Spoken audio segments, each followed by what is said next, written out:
Bien, gracias por venir, gracias por quitaros de la siesta un poquito y aprovechar esta tarde tan buena que hace para aprender un poquito de la historia tan importante de nuestras bodegas en Manzanares.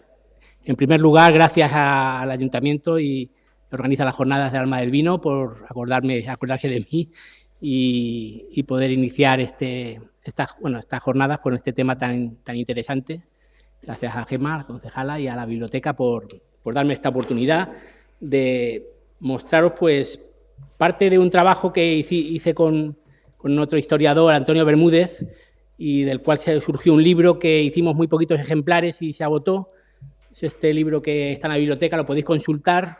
Yo creo que es interesante, un libro muy completo. Quizá la vena historiadora de Antonio le hizo que el libro pesara mucho la vida de los bodegueros, que es lo que le interesó mucho, las familias bodegueras que hicieron, pero fue un arduo trabajo de un par de años, visitando archivos y viendo un poco el origen de esas familias y la trayectoria que tuvieron en Manzanares a finales del siglo XIX, ¿no? Y tuvimos que recortar cronológicamente hasta el año 36 y en las bodegas hasta un tamaño, ¿no?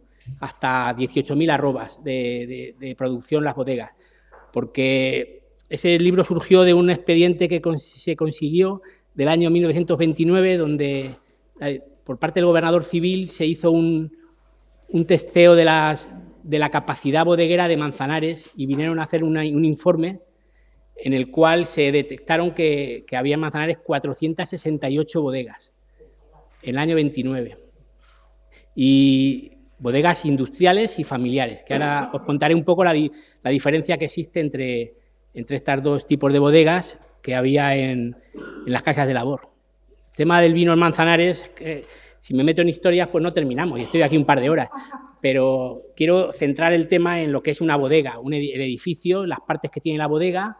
Voy a mostraros imágenes del interior de las bodegas, tristemente casi todas desaparecidas, solo queda algún resto de alguna, que no vamos a tampoco poder visitar por dentro, debido a la dificultad de su acceso y un grupo grande, pues meterse por escaleras muy angostas y en estados regulares de poca iluminación y no están en estado de visita pública. Por lo cual, la visita guiada es un poco solamente el exterior. Os he dado un plano donde se ve un poco en manchas los ensanches bodegueros que se produjeron en Manzanares a finales del siglo XIX, y después de este pequeño preámbulo voy a empezar, que si no, no terminamos. Y pongo esta foto como origen de por qué Manzanares es tierra de bodegas, tierra de vinos, debido a nuestro terreno. Nuestro terreno y nuestra agua subterránea nos hace ser una de las zonas privilegiadas en la geografía española para cultivo del vino. Tenemos un clima que también es favorable a las viñas, y el terreno calizo, los sedimentos que se producen en nuestra cuenca sedimentaria manchega durante las épocas prehistóricas consiguen que este terreno sea muy apto para el cultivo de la vid. Y pues parece ser que los primeros cultivos están en el medievo, en una época oscura que no se sabe bien, pero Felipe II ya impulsó el cultivo de la vid en estas tierras reconquistadas en el siglo XVI, y se pudo empezar a plantar vid y se alimentaban las bodegas de la corte con el vino manchego y madrileño, ¿no? Con los caldos que había. La dificultad del transporte hacía que se tenía que plantar vid cerca de la corte, no se podía plantar lejos, porque el transporte hacía que se estropease el vino, ¿no? Cuando llegaba a la corte. Entonces se transportaba y había pequeñas producciones. Se habla de pequeñas cantidades. En 1575, pues 200, 300 hectáreas de viñedos se datan. Pero sí se apoyaba el cultivo de los leñosos, la corte de Felipe II, porque hacía que las personas que emigraban y que colonizaban estas tierras se quedasen, porque cultivar el cereal era un año y se iban, pero cultivar la viña significaba que el esfuerzo de una plantación, que tenían que estar varios años para poder coger ese producto, y hacía que se afianzaran en la tierra y se quedasen los colonos en el siglo XVI, XV, XVI. Y ya en los datos que tenemos del catastro de Ensenada, en el 18, pues ahí se detecta una mayor producción. Pero el salto exponencial, que hay unas gráficas que se ve la gran cantidad de cultivos, de 1.000 hectáreas que había en 1800 antes de la Guerra de Independencia, a 1870-80 se multiplica por 10, por 15 las cantidades de hectáreas que hay de viña en Manzanares. Eso significa que hay una explosión. ¿A qué se debe que se plante tanta vid aquí en La Mancha? Pues hay tres hechos importantes que acaecen a finales del 19, 1880. Bueno, en 1856 llega el ferrocarril a Manzanares. Tenemos un medio de transporte ágil, rapidísimo, que ya con el Camino Real de Andalucía teníamos ya transporte rápido a la corte, pero en diligencias y en carros. Ahora tenemos el tren. A partir de 1860, la revolución industrial hace que vengan y podemos sacar y entrar productos. La epidemia de filoxera en Europa empieza Francia, Italia y en el Levante español empieza en 1860-70, arrasa con el viñedo en toda Europa y no encuentran solución y solo necesitan vino y lo compran en donde hay. Y aquí donde se produce, pues en La Mancha y el sur de España no había llegado la filoxera. Llega en 1920, llega con 40 o 30 años de retraso. Esos 20 o 30 años aproximadamente, pues estas tierras son una mina de oro. Como en California llegan los buscadores de oro, aquí empiezan a llegar los fondos buitres de aquella época. Empiezan a llegar los grandes inversores, valencianos, alemanes, vascos, catalanes, y empiezan a comprar viñas y edificios y empiezan a crear bodegas porque aquí se vende todo el vino. Luego tienes un secundario, existe la neutralidad de España en la Primera Guerra Mundial, hace que también podamos ser un país productor y podamos llenar de vino las trincheras alemanas y las trincheras francesas en la guerra, y se vendía muchísimo vino en los 4 años de guerra, del 14 al 18, porque parece ser que las contiendas bélicas demandan el alcohol para poder que los soldados puedan estar allí combatiendo. Esos son los principales hechos, porque Manzanares es una tierra de vino, igual que lo es Valdepeñas, igual que lo es Tomelloso y esta zona, no solo Manzanares. Este es un plano que está publicado en el libro donde pues, se ven perfectamente los ensanches bodegueros en el norte, ¿no? Si tenemos aquí en el centro el casco histórico, tenemos un primer ensanche residencial del siglo XIX y tenemos ya la segunda corona que está poblada de bodegas. Esos empiezan a construirse en terrenos baldíos, en manzanas que estaban sin trazar, en calles nuevas, calle Matadero, calle La Pólvora, actualmente Jacinto Benavente, carretera de la Solana, vereda, que eran terrenos que llamaban las zorreras, y el Paseo de la Estación era la única vía pavimentada y alrededor se crean las bodegas, porque les viene muy bien el transporte ferroviario muy cercano de hecho, algunas tenían apeadero de ferrocarril, como la bodega del Lario, que empezó siendo la de Juan y Ayala también. En fin, alrededor de la vía se tienen algunas sueltas por aquí, pero principalmente estas son las bodegas industriales. Luego tenemos bodegas familiares. Las bodegas familiares se dan en las casas de labor. Las casas de labor o grandes casas mobiliarias, de hidalguía, casas señoriales, donde tenían una parte de labor, eran complejos de la casa manchega, donde tenía la casa donde vivía la familia, con su patio, y luego los corrales y las bodegas, donde tenían cuadras, pajares y todo ese tema. Y tenemos todavía ejemplos que quedan todavía de bodegas familiares con capacidades más reducidas, ¿no? Ahora veremos el ensanche bodeguero, le damos un recorrido por aquí para que veamos un poco por dónde estaban esas bodegas.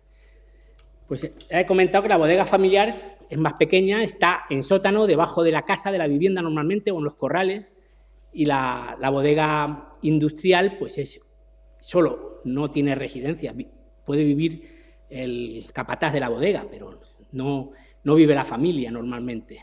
Son grandes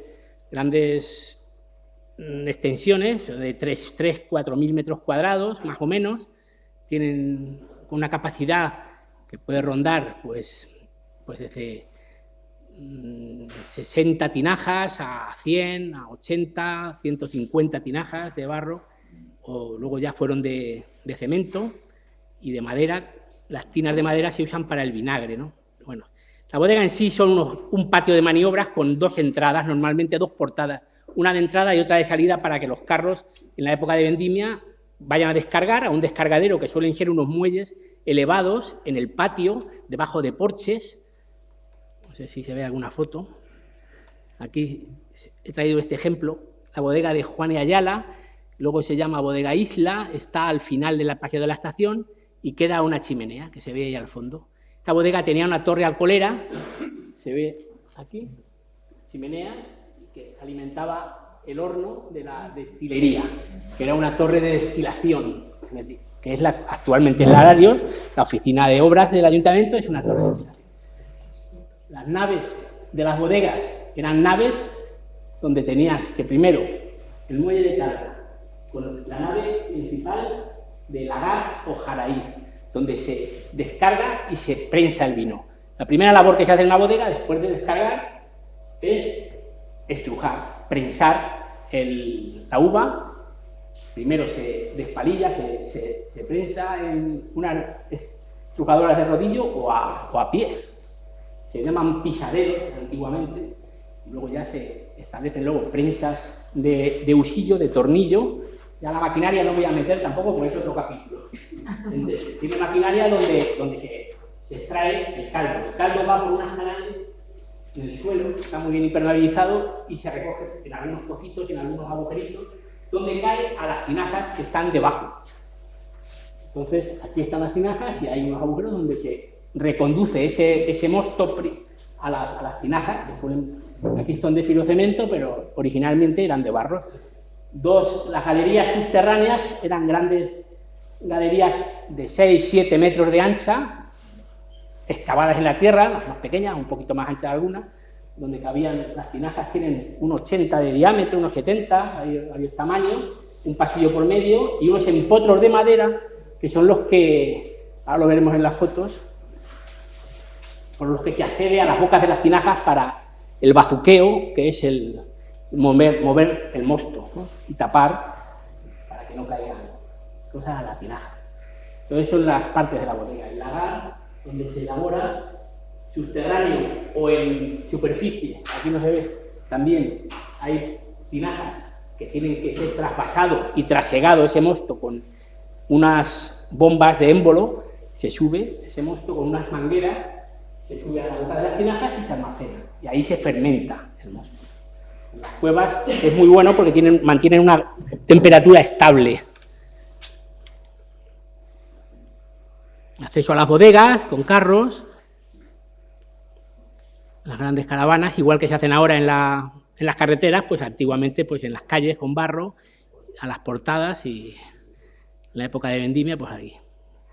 Estas son postales antiguas en el patio, donde aquí se están ya sacando los bocoyes, que eran el sistema de transporte a Madrid del vino, era el más habitual en estos tipos de bocoyes que se montaban en los trenes. Son unas cubas de madera. No se criaban en estos envases el vino, no se envejecía, no, se transportaba más bien. La portada, los porches, los tejados. Mira, veis aquí cómo tienes unos porches donde se iba preparando los bocoyes. Aquí se ha salido el bodeguero, ha fotografiado. Y porches por si llovía, para protegerse un poco y proteger cierta la maquinaria y el acopio de cubas y tal. El depósito de agua, el pozo muy importante para la limpieza, estos patios, grandes patios de distribución. Si os dais cuenta que es una fábrica, es un patio de maniobras relativamente grande para que maniobren bien, y unos apeaderos o descargaderos y luego unas naves que en principio son a 2 aguas casi siempre, con cerchas a la española, cerchas de madera, donde se podían ser de lagar, para elaborar y prensar, o para almacenar en tinajas, que también había en superficies semienterradas y en cuevas. En cueva era más dificultoso hacerlas, pero tenías una ventaja de que podías criar el vino, guardarlo y no se te estropeaba, porque el vino, si la temperatura le afecta mucho, es un un producto muy sensible. Fotos de época, José Mira, otra bodega, cómo eran las estructuras, grandes naves, ventanas de ventilación en las naves, hechas de tapial, igual que las casas de la construcción tradicional, igual, el mismo sistema, pero claro, las cerchas de madera eran ya de una cierta entidad, cubrían unas luces de 14 a 16 metros, mientras que en las casas normales pues tenemos unas luces, unos vanos de 4 metros y medio, como mucho, 4 metros, 3 metros y medio, 4. Aquí se ven ya estructuras de cierta entidad y empiezan a desarrollarse con la revolución industrial a finales del 19 y principios del 20 estructuras en acero, en hierro, roblonadas, y ya empieza luego el cemento atirantado. Ya es la evolución de este tipo de cubiertas. Mira cómo tiene 2 puertas el patio, una de entrada y otra de salida, para que no se produzcan. Otra parte de una bodega sería el laboratorio, donde están pues probando el alcohol con los alcoholes. Todo eso lo sabe mi compañero Antonio, que es el que me ayudó. La prensa, con esta foto de todas formas desde el norte de España, no es de aquí, porque aquí no se recogía en cubas de madera. Eran las prensas iniciales, luego se motorizaron, pero al principio había que coger una persona con una palanca y va apretando ese usillo, que es un tornillo, es una máquina muy sencilla. El aceite también se hace con este tipo. En el norte de España se utilizan unas grandes vigas de madera, de roble, que se produce una palanca y son unas estructuras medievales que se han mantenido hasta el 19, pero ya cuando empezaron las maquinarias de hierro y los tornillos de hierro, empezaron esos tornillos de madera antiguos que veis en algunas bodegas y de aceite en almazaras, ya se empezó a evolucionar. Aquí detrás veis una prensa con un motor, y aquí una estrujadora. Aquí se echaban los capachos y ya salía estrujado un poco. Aquí están despalillando para meter en los pozos de orujo. Otra parte importante, ¿no? Esta bodega tiene unas tinas de madera que suelen ser para el vinagre. Y aquí se ven las máquinas que son las bombas de trasiego, para trasegar de una cuba a otra los vinos, hacerlos más crianza, menos crianza, o directamente llevarlos a los vehículos de transporte para venderlos. Aquí veis dicen, es que las tinajas se hacían en las cuevas, y eso no es cierto. Las tinajas se hacen en las fábricas de cerámica, de tinajería, como hay en Colmenar o hay en Villarrobledo, y son unos talleres grandes, unas naves muy grandes, donde se elaboraban con barro, de esta manera, las tinajas, o pipas, tienen una forma cónica y luego tienen una panza, y luego tienen una boca más estrecha. Y esto luego se cocía en unos hornos enormes que medían 7 metros de altura, y las metían con sus carros tiernas, echaban fuego al lado y se cocían. Cuando se cocían, las echaban en unos carros con mucho cuidado, y el transporte lo traían de Villarrobledo y las traían aquí y las metían una a una, con cuidadito, por unas escaleras muy anchas, de 2 metros y medio, 3 metros, que veréis en unas bodegas. ¿Para qué esta escalera tan ancha? Pues para meter la tinaja. ¿Qué pasa? Que algunas veces, por circunstancias de transformaciones y reformas, esas escaleras las hacían más estrechas cuando ya estaban llenas de tinajas. El problema de la tinaja de cerámica es que a veces las fermentaciones son muy potentes y no tienen ventilación, y algunas revientan. De hecho, en las naves de tinajas hay unos pozos que son para, si se revienta una tinaja con vino, que por lo menos en ese pozo se quede dando el vino y lo puedan volver a aprovechar, ¿no? Esto era más valioso que la sangre, ¿no? Sin embargo, las tinajas de fibrocemento, que son las más modernas, que son las que quizás hemos visto en las últimas bodegas de Manzanares, porque estas daban problemas, las iban quitando y las iban rompiendo. Esas sí que se hacían in situ, en la cueva. Venían especialistas con los sacos de cemento y arenas y las iban metiendo, y allí elaboraban unos encofrados con hierro y iban echando el cemento y lo fraguaban y iban levantando esas tinajas en las bodegas. Aquí veis los 3 tipos de de tinajas que se han detectado, de 300 a 400 arrobas. La primera, la pipa tinaja cónica, es la más habitual, de entre 3 y 4 metros de altura. La tinaja cilíndrica es menos habitual, que también las hay, hasta de 600 arrobas. Tienen que tener una buena capa de barro, de 10 centímetros, para que no se reventasen. Y ya pasó a la de 1000 arrobas. Las arrobas son 13,6 litros. 130.000 litros de vino, no está mal, ¿no? En una tinaja de 6 metros de altura, ¿no? Estas son las de cemento armado, tienen un alambre dentro y no se rompen. Ahora para quitarlas, pues es un trabajo, ¿no? Poderlas romper. Las otras se rompían fácilmente y se podían... ¿Esa de cemento qué diámetro puede tener uno cocido? De diámetro. 2,5. No, pero lo que es el boca. diámetro de la circunferencia. La boca, vaya. ¿Qué tendría? La boca tienen... No, bueno, tú hablas... Pero aquí 2 metros y medio, 2,5. Sí, pero lo que es la boca. La boca, pues, 1,20 metros. Eso. Para unas tapas, que eran las tapas estas que hay que se ven ahora. Mira, aquí veis esta de la bodega del Progreso, que está pues cerca de donde está esa bodega era ya más moderna y tenía tinajas pero mira la escalera, qué graciosa, la hicieron al lado para subir a unos empotros, había que acceder a las bocas de las tinajas para poder maniobrar. Y eso es, en estas de hormigón, esta es muy parecida a la que hay ahora mismo, que hay una escalerita pequeña en la casa de Malpica. En la bodega tienes aunque creo que son de barro esta de cemento. Esta torre es una torre alcoholera de destilería, una bodega que se tiró en la calle de Trabajo. Y había otra en la calle Molinos de Viento, que quedaban ya restos. Son pequeñas, de destilería, no son tan grandes como la de Larios, pero sí se hacían algún elemento. Creo que se hacía alguna cosa. Pues luego se hicieron pisos y ahí ya no sé yo.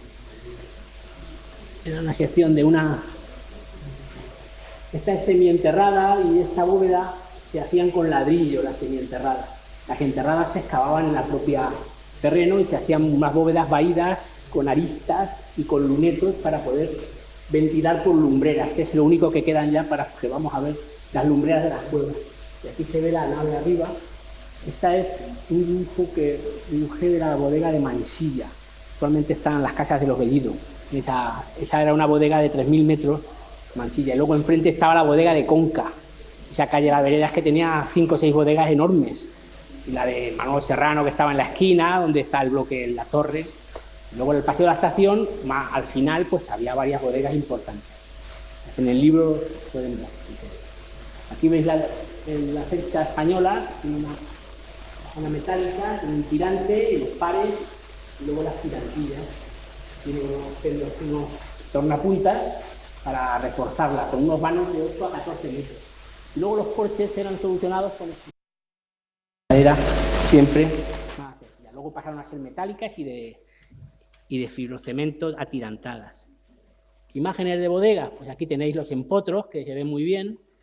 Esta era en superficie, con las tirantas muy juntitas. Yo no sé si aquí había un piso, pero las tirantas de las cerchas, cada 1,40, cada 1,5 metros solían ser. Las bocas de las tinajas con sus tapas, no me acuerdo cómo se llaman las tapas, tienen un nombre, serones o...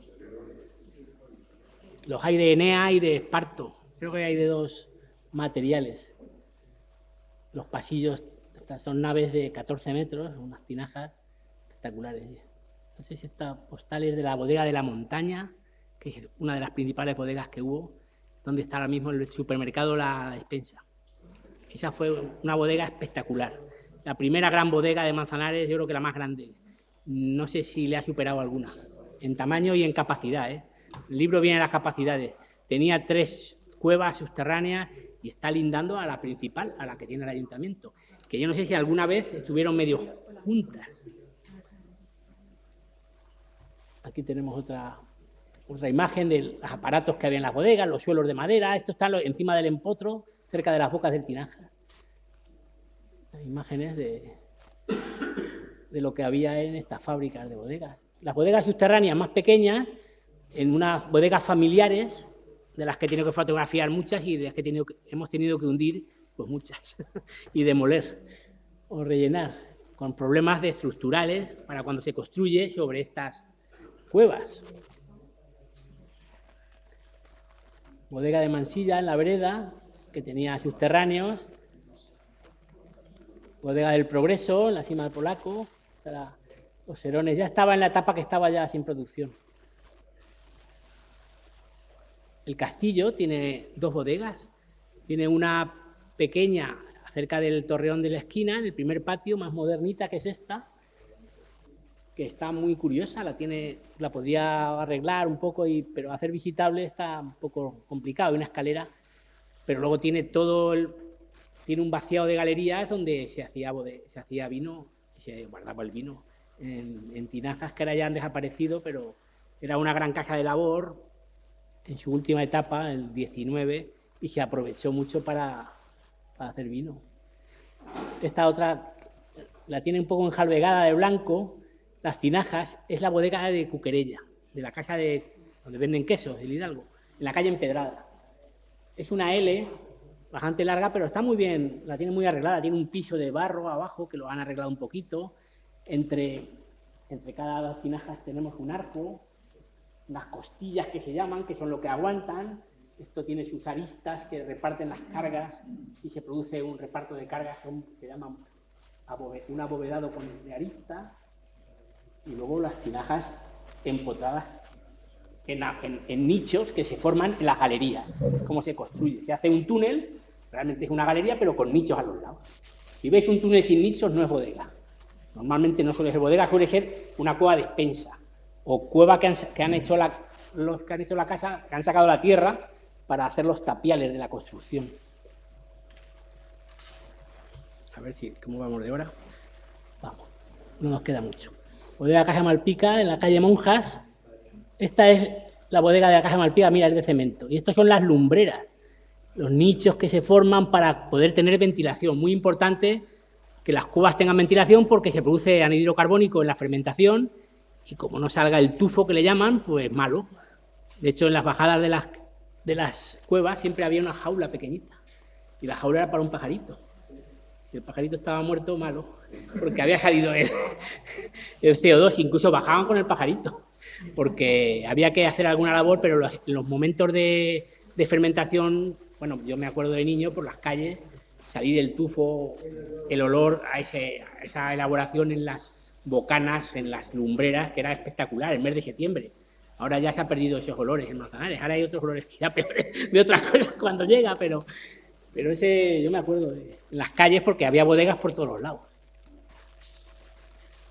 La Virgen de Gracia, la Casa de Remolinos, tiene una bodega muy curiosa porque es cuadrada, se puede dar la vuelta. Normalmente las bodegas eran en H, en L, una línea, en U, en planta, estoy hablando en planta, una U con 3 galerías, pero esta tiene 4, da la vuelta, puedes correr alrededor y sin salir. Muy curiosa. Le hice un piso de cemento un poco regular, pero todavía se mantiene muy bien. Es una bodega espectacular. Es que la familia pues, Remolinos tenía unas posesiones espectaculares de viña. Era el que más viña y más campo tenía en Manzanares, en la época de los 60, 70. Y tenía una bodega muy grande. La tiene todavía, que la mantiene, que no es fácil. Bodega la principal. Aquí tenemos un dibujo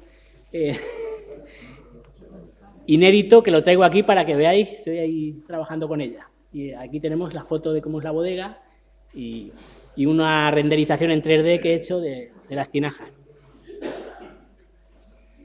La bodega principal, que le llaman de Mascaraque o del vinagre, porque se hacía vinagre arriba, pero tiene una nave fabulosa. Es que aquí no se ve, porque la foto no es muy buena, pero tiene una nave.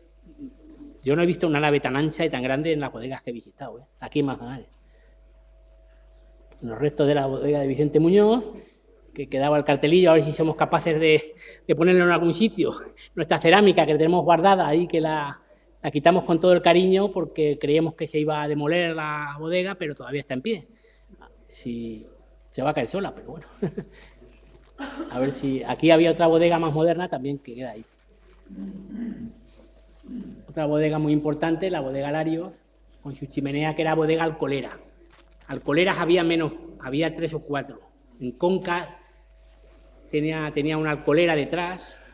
La bodega de de Serrano, en la esquina, tenía una torre alcoholera, que ha desaparecido, claro, cuando hicieron la torre, en los años 70 desapareció. Y luego tenemos la bodega de Juan y Ayala, que en principio no era de Juan y Ayala, fue de otro, pero está en el libro de la historia de las familias, cómo se las venden unos a otros y cómo se la queda luego Juan y Ayala y crea una bodega alcoholera que es el Paseo de la Estación, la última bodega, que es esta foto. Y esta foto creo que es no sé si es de la de Larios, que también tiene que tiene 2 chimeneas todavía en pie y conservadas con su torre de destilación. Aquí tenéis una foto de cómo era la portada, ¿no? Y porque no se ve el águila estaba por ahí. Es una foto de la portada que da a la calle Clérigos Camarenas, creo que es. La torre allí. Los toneles, bocoyes, las botas. Esto eran las capacidades que tenían y cómo los carreteros que había en el siglo 1840 se tuvieron que reconvertir en toneleros porque se exigía tonelería para transporte, según fuera bocoy, bota o había de varios tamaños. Pero tenemos dibujos del 19 y tal, que antes también se transportaba el vino en tinajas, que no sé si sería de agua o de vino, pero antiguamente también había. Estos son los carretones de los bocoy, que todo el paseo de la estación estaba continuamente pasando carros y carretas para llevar los bocoys los bocoyes desde las bodegas a los trenes para cargarlos. Y aquí se cargaban, y este era el gran negocio de Manzanares, que fue lo que somos hoy, pues yo creo que depende de ese dinero que todavía nos queda, algunos ahorrillos de principios del siglo XX. Y esto es todo. Si queréis alguna duda así ahora, y si no, pues vamos a hacer el paseillo. Y tenéis un plano donde se indica un poco dónde vamos